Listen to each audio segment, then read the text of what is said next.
Hello, isang mapagpalang araw po muli sa lahat ng aking mga viewers, followers, at subscribers. So sa araw na po ito ay magluluto po ako ng ginataang balon-balunan or chicken gizzard express. So ito yung aking gizzard. Nakabili ako sa Chinese store doon sa city, dito sa amin sa Scotland. So 1 kilo ito. So aking itong gagataan. Bicol Express ang recipe ko dito. So ito ay aking ibablance muna para mabawasan yung lansa niya. So yan guys, kumukulo na yung aking tubig. So ibablance ko muna yung aking gizzard para mabawasan yung lansa. So half cook lang siya.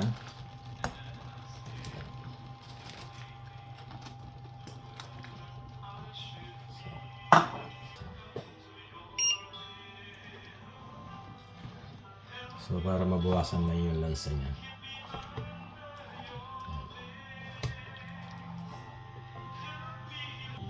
So ayan guys, okay na. Na-blanch ko na siya. I-drain ka na siya. Hugasan ko siya. So ito, na-blanch ko na yung aking gizzard. So normally pag nagagata ako, ina-adobo ko muna siya. So lalagyan ko siya ng onion. Tapos lalagyan ko siya ng ginger, pampatanggal lasa. Tapos yung garlic, fresh garlic. Tapos lalagyan ko siya ng soya sauce. So wala akong ilalagay dito na tubig. So adobo lang talaga siya.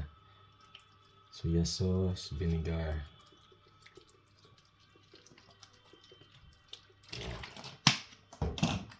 Tapos black pepper. So papalambutin ko siya hanggang sa lumambot bago ko ilagay yung gata ko pag tuyo na siya. Yan.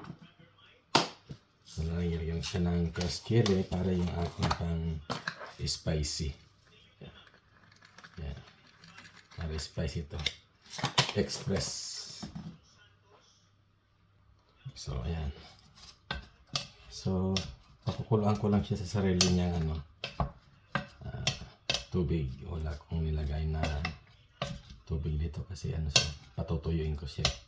Pag tuyong-tuyo na siya, saka ko siya lalagyan ng gata. So ayan guys, kumukulo na yung aking gizzard. So hihinaan ko lang siya. So itong aking kaldero, kaya mabilis ako magpalambot dito ng mga palambutin like karne, dahil ito ay parang pressure cooker siya. Salad master kasi ito. So guys, titignan natin yung aking yung tubig galing sa gizzard. So kailangan mapatuyo ko siya. Kapag tuyo na siya, saka ko lalagyan ng gata.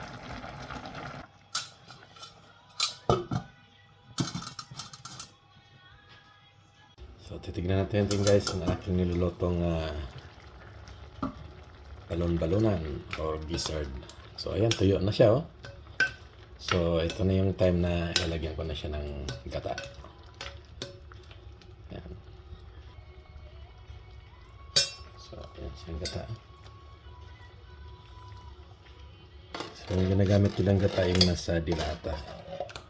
So itong nabili ko is puro to.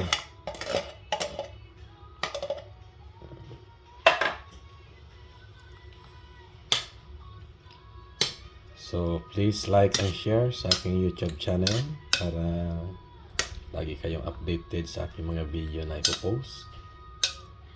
So, ito naman yung aking channel ay para to sa kawanggawa.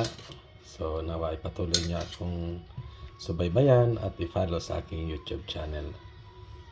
Para that time na pinasahod na ako ni YouTube ay makatulong ako sa mga nangangailangan. So, at ito naman aking layunin, hindi po para sa aking sarili.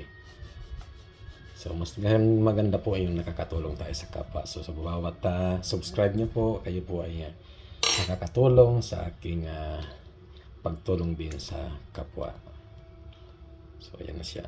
So, marami-rami yung gata na nailagay ko. Mas masarap kasi mas marami. Para mas masarsa siya. So, ito, maanghang ito eh. So, baga Bicol Express. So, tatakpan ulit muna natin para maluto yung gata.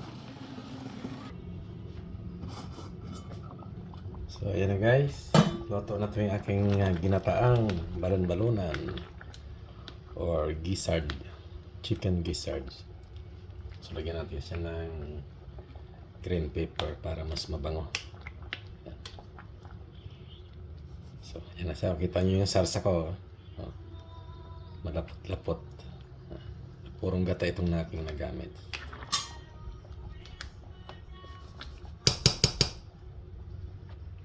So, ayan na siya. Sarap nito. Manghang. So, ayan guys. Itikman ko na yung aking lutong ginataang balon-balunan. Express.